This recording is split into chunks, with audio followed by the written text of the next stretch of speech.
नमस्कार दोस्तों। किसी इंसान को दुनिया में उतना ही प्यार मिल सकता है जितना कि वो खुद को प्यार करता है, और कोई इंसान किसी और को या किसी सामान को उतना ही प्यार या रिस्पेक्ट दे सकता है जितना वो खुद को देता है।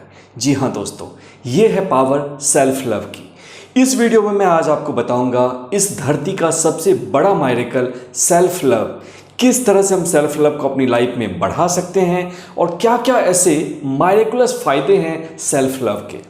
तो चलिए दोस्तों, वीडियो को शुरू करते हैं। दोस्तों, सेल्फ लव, लुइस एल हे कहती हैं कि दुनिया की जितनी भी प्रॉब्लम्स हैं, जितनी भी चैलेंजेस हैं, वो सब की सब सॉल्व हो जाएंगी अगर हम खुद को प्यार करना और खुद को जैसे हैं वैसे ही स्वीकार करना शुरू कर दें। लेकिन जितना आसान इसे कहना है, उसको करना उतना ही डिफ़िकल्ट है। पहले हम इसके थोड़े से बेनिफिट समझ लेते हैं ताकि ये वीडियो आपको इंस्पायर करेगी और आप इसको पूरा देखेंगे और प्रैक्टिस करेंगे। तो नंबर 1, हेल्थ।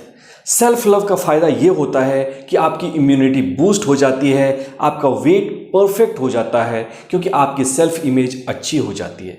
रिसर्च ये कहते हैं कि ऑटो इम्यून डिजीज़, जिसमें कि हमारे सिपाही हमारे ही विरोध में काम करते हैं, ऐसा इसलिए होता है क्योंकि हमारे विचार हमसे ही नफरत करना सिखाते हैं। तो वो ऑटो इम्यून डिजीज़ ठीक होने लगती हैं। एलर्जी क्या है? हमारी इम्यून सेल के सिपाहियों का एक गुस्सा होना, बेमतलब का रिस्पॉन्स, और ये रिस्पॉन्स इसलिए है क्योंकि हमारे विचारों में एक विघ्नता है, एक गजब का एक समझ लो कि विरोध है। तो ये सारी चीज़ें सेल्फ लव से शांत होती हैं। तो बहुत सारी ऐसी ऑटो इम्यून डिजीज़ हो, चाहे फिर जो एलर्जी की बीमारी हो या फिर कोई भी इम्यूनिटी से रिलेटेड बीमारी हो, सारी बीमारियां ठीक हो जाती हैं। इसके अलावा रिलेशनशिप, जैसा कि मैंने पहले बताया कि कोई इंसान आपको उतना ही प्यार करेगा जितना आप खुद से प्यार करते हैं, और उतना ही प्यार आप दूसरों को दे पाएंगे।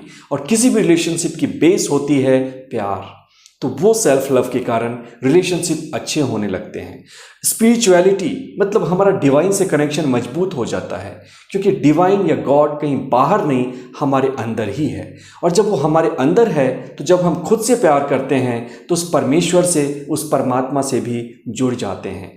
बहुत सारे लोग कहते हैं कि यूनिवर्स से कनेक्ट करने का सबसे आसान तरीका क्या है? तो सबसे आसान तरीका यही है, सेल्फ लव। इसके अलावा दोस्तों, आपका करियर हो, आपका सक्सेस हो, आपकी स्टडीज़ हो, एंग्जाइटी, स्ट्रेस, डिप्रेशन हो, ये सारी चीज़ें, इन सब में इसका फ़ायदा मिलता है। तो चलिए अब हम समझते हैं कि सेल्फ लव को अपनी लाइफ में कैसे बढ़ा सकते हैं, कैसे खुद से प्यार कर सकते हैं। तो नंबर 1 है नो क्रिटिसिज्म। दोस्तों, एक रिसर्च ये कहता है कि जिस ऑफिस का बॉस अपने एम्प्लॉय की शिकायत बहुत ज़्यादा करता है या उनसे शिकायतें बहुत ज़्यादा करता है, वहाँ के एम्प्लॉय की जो परफॉर्मेंस होती है, प्रोडक्टिविटी होती है, वो काफ़ी कम होती है। इसी रिसर्च को फैमिली में किया गया। जिस फैमिली के मुखिया, माँ हो, बाप हो, दादा हो, दादी जी हों, वो अपने बच्चों की क्रिटिसिज्म ज़्यादा करती हैं, वहाँ उनके बच्चे उनसे दूर हट जाते हैं। अनाथाश्रम की स्टडी ये कहती है कि 60% बच्चे तो सच में चलो नालायक होते हैं, लेकिन 40% ऐसे हैं जिनको कि क्रिटिसाइज़ किया गया, इसके कारण उन्होंने अपने पेरेंट्स को छोड़ दिया। मैं इसका समर्थन नहीं करता, तो इसमें कोई विवाद नहीं होना चाहिए। तो दोस्तों, लेकिन यही एक क्रिटिक हमारे अंदर भी है, यही एक बॉस हमारे अंदर भी है जो कि हर छोटी छोटी चीज़ों पे अपनी ही शिकायत करता है।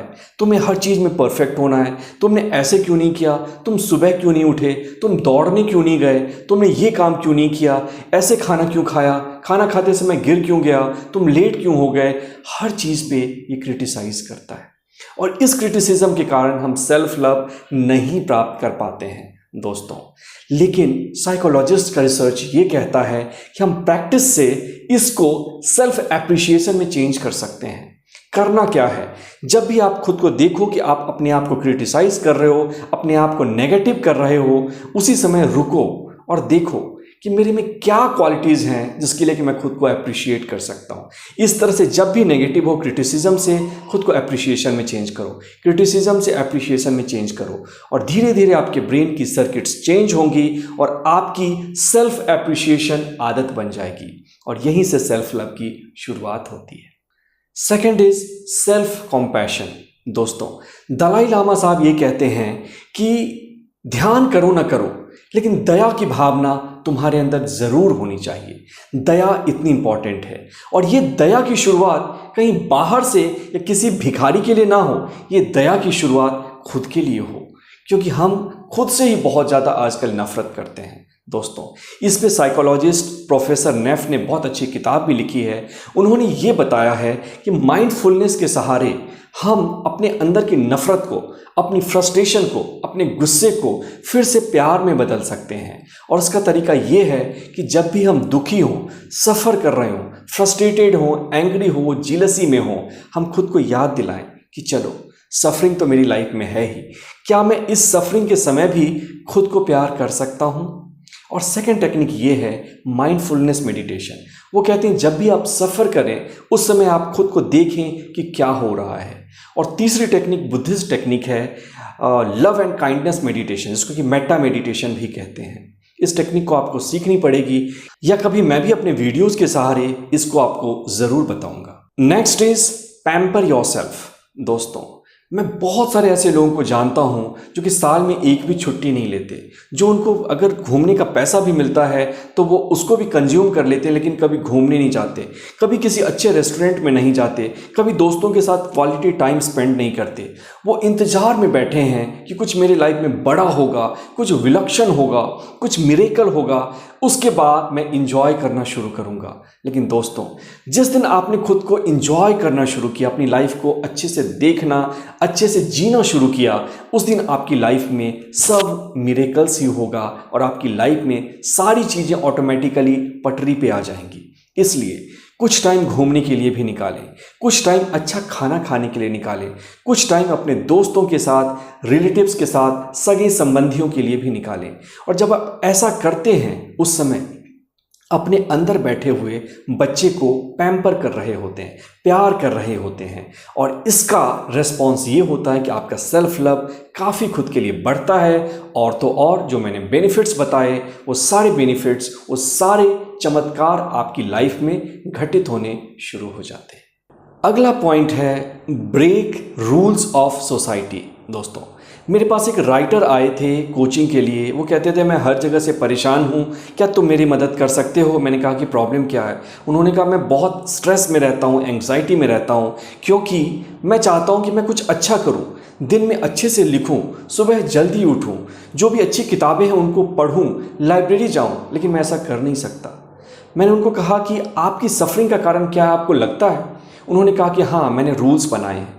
मैंने बोला ये रूल आपके नहीं है जो आप कह रहे हो कि आपके रूल्स हैं, ये रूल सोसाइटी के हैं। किसी ने आपको बताया कि एक आइडियल कंडीशन, या जो लोग सफल हैं, अच्छा करते हैं, जिनकी सोसाइटी तारीफ करती है, वो लोग ऐसा करते हैं और आप भी उसको कॉपी करना चाहते हैं। एक बात याद रखिएगा, मैंने उनको एक और रूल दिया कि जब आप रूल पे ही चलते हो तो एक रूल याद रखो। एक तो ये कि वो इश्क ही क्या जो कि दूसरों को बर्बाद ना करे, और वो नियम ही क्या जो कि टूटे ना, और इसको बार बार रिपीट करना। और जब भी उनके रूल्स टूटने लगे दोस्तों, उसके बाद वो हंसने लगते थे, वो लाइफ को एंजॉय करने लगते थे। और इसका परिणाम ये हुआ कि उनका स्ट्रेस चला गया, उनकी एंग्जाइटी चली गई। जो ऊर्जा क्रोध में, गुस्से में, फ्रस्ट्रेशन में बह रही थी, वही ऊर्जा अब उनको क्रिएटिव बना रही थी, वही ऊर्जा उनको प्रोडक्टिव बना रही थी। और इसका परिणाम ये हुआ कि उनकी प्रोडक्टिविटी, उनकी क्रिएटिविटी, उनके काम करने का जो लय है, जो ढर्रा है, वो कई गुना बढ़ गया और वो बहुत खुश रहने लगे। और last but not the least, self image. दोस्तों, सेल्फ इमेज का मतलब ये होता है कि हम खुद को कैसे देखते हैं। मिरर में जो हम खुद को देख रहे हैं वो मिरर इमेज है, लेकिन हम खुद को वैसे नहीं देखते हैं। एक रिसर्च किया गया 2 ग्रुप में। साइकोलॉजिस्ट ने कहा कि जितनी अच्छी हम खुद की इमेज रखते हैं उतना ही अच्छा हमारा लाइफ होता है। उन्होंने बोला कि आप एक काम करो कि आप देखो कि आपकी इमेज कैसी है और आप किसी फिल्म स्टार की इमेज से उसको कंपेयर करो। दोस्तों, जो रिजल्ट थे वो चौंकाने वाले थे। रिजल्ट ये था कि बहुत सारे लोगों को अच्छी सेल्फ इमेज या बुरी सेल्फ इमेज तो छोड़ो, अपनी सेल्फ इमेज ही नहीं देखी। आप भी एक एक्सपेरिमेंट कर सकते हो, इसका रिजल्ट कमेंट बॉक्स में ज़रूर लिखना। आंखें बंद करके आप देखो, खुद को देखने की कोशिश करो। क्या आप अपनी इमेज देख पा रहे हो? बहुत सारे लोग ऐसे होंगे जिनको धुंधली दिखेगी या बिल्कुल दिखाई ही नहीं देगी। अब आप किसी फिल्म स्टार की देखना या किसी क्रिकेटर की देखने की कोशिश करना। नीरज चोपड़ा, विराट कोहली, सचिन तेंदुलकर, जो भी आपको पसंद है, और आप देखोगे कि उसकी इमेज आपने रेगुलरली प्रैक्टिस नहीं की है लेकिन फटाक से आपकी आंखों के सामने आ जाती है। ये है मैजिक सेल्फ इमेज का। सेल्फ इमेज कहता है कि जिस दिन आप खुद को अमीर देखना शुरू करेंगे उस दिन आपकी लाइफ में अमीरी आएगी। जिस दिन आप खुद को हेल्दी देखना शुरू करेंगे आप हेल्दी बन जाएंगे। और दोस्तों, जिनकी सेल्फ इमेज अच्छी है वो खुद से प्यार भी बहुत ज़्यादा करते हैं। सेल्फ लव उनके अंदर बहुत ज़्यादा होता है। सेल्फ इमेज को बनाने की एक टेक्निक मैं आपको बताए जा रहा हूँ, अभी उसको आप यूज़ कर सकते हो।